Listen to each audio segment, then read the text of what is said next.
Here's a couple good questions from a student regarding using identities and what kind of things can you do and what kind of things are not allowed. In this first one, it's the question is sine squared, or if sine squared plus cos squared x is equal to 1, is that the same thing as sine squared x minus cos squared x equaling a minus 1? Well, uh,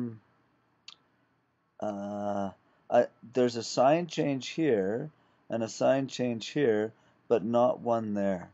So I would say that they're the same as long as I'd put a minus there.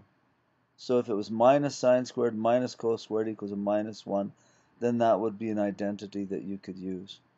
The second identity, if 1 over tan x is equal to cotan x, does that mean that 1 over tan squared x is equal to cotan squared x?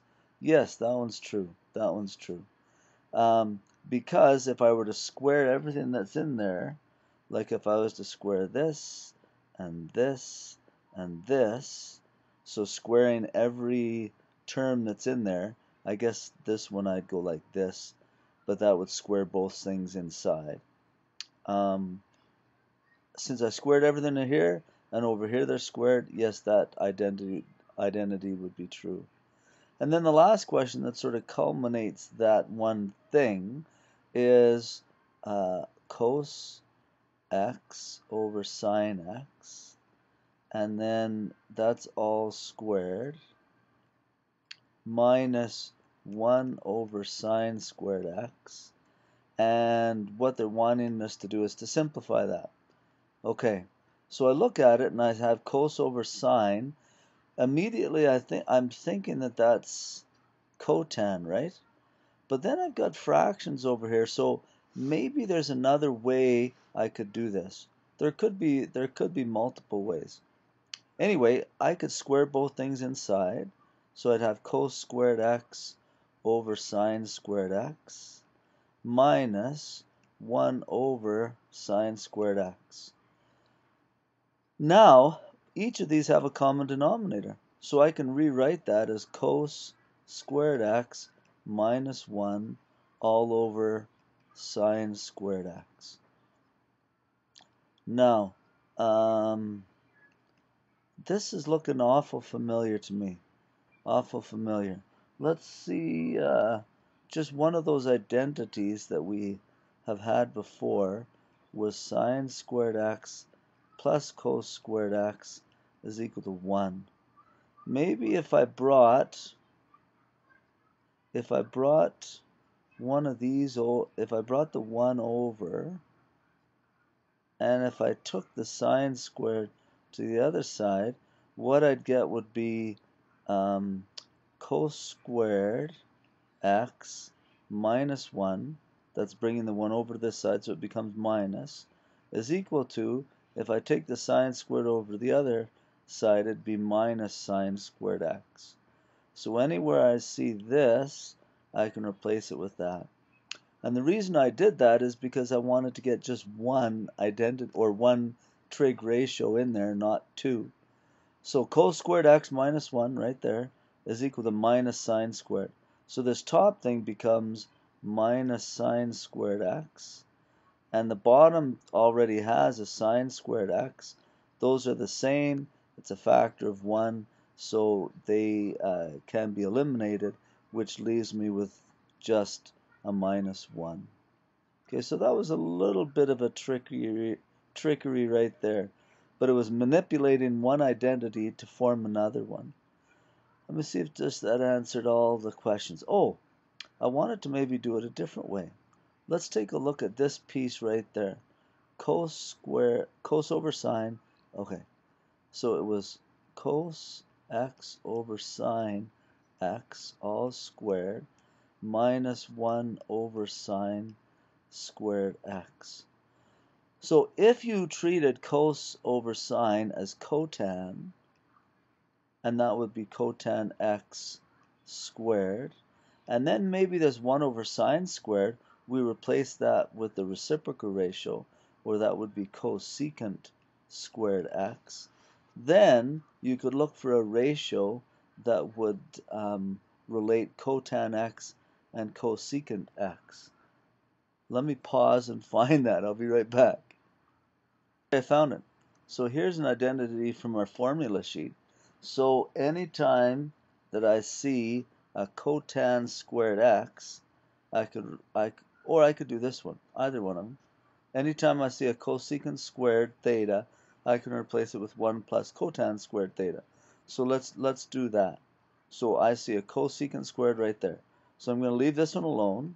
Cot squared x minus, and then instead of cosecant squared, thus I'm going to put in that 1 plus cotan squared x.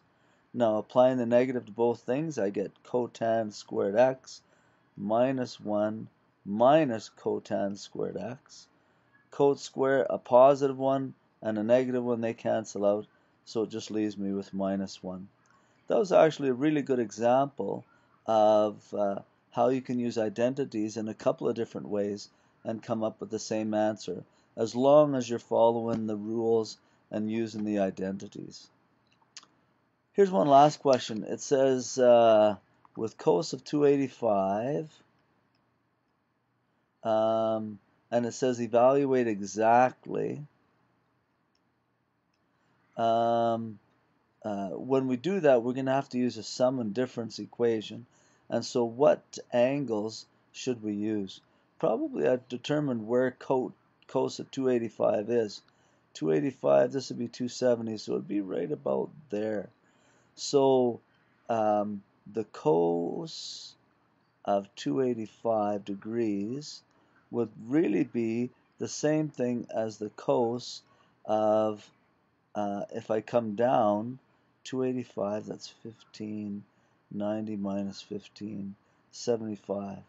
So it's really the same thing as the cos of negative 75 degrees. Since cosine is positive here and here, I don't have to worry about a sine here. So really, I could say the cos of 285 is the same as cos of negative 75. But the cos of negative 75 and the cos of positive 75, since they're both in the same, they're both x is positive, or cos is positive in both of those, really I could just say, what is the cos of 75? I'm going to get the answer, I should get a similar answer with both of those. I'm wondering about that because if I have a sine, it might be a little bit different. That's a good question. Anyway, cos 75, then you would use like 45 plus 30 to get that. What about that negative sign? Probably when you do this out and you do the cos 45 plus 30, so it would be cos 45 cos 30 minus sine 45 sine 30. These two coses would be positive, right? Cos 45 would be root 2 over 2. Cos 30 is root 3 over 2. And then here sine of 45. If your angle is negative, maybe that's a negative. So maybe that's negative root 2 over 2. And sine of 30 is a half. But since it's down in this quadrant, maybe it's negative 1/2. Regardless, though, if those are both negative, if I have a negative here, those two of them will cancel, and I'll still have a negative. So it shouldn't matter. So I'd get root 6 over 4 minus root 2 over 4, or root 6 minus root 2 all over 4. Okay, hopefully that helps you with that kind of question.